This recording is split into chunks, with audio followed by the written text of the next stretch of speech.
Our system today is wrapped in extraordinary complexity, but beneath it all, financial systems serve an essential and basic function.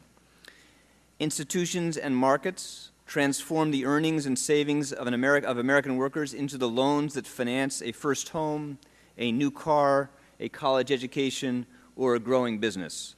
They exist to allocate savings and investment to their most productive uses. Our financial system still does this better than any financial system in the world, but still our system failed in basic fundamental ways.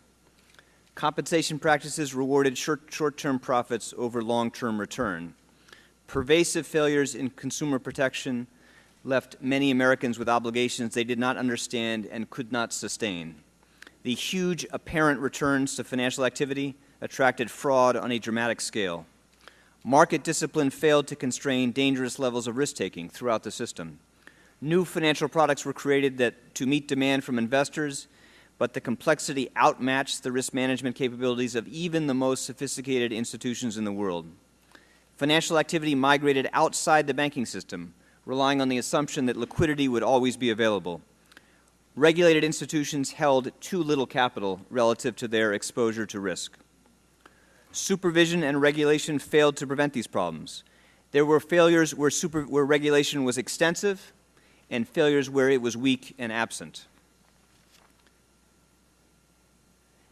Now, while supervision and regulation failed to constrain the buildup of leverage and risk, the U.S. came into this crisis without adequate tools to manage it effectively.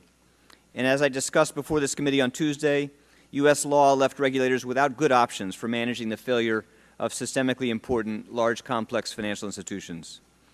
To address this will require comprehensive reform, not modest repairs at the margin, but new rules of the game. And the new rules must be simpler and more effectively enforced.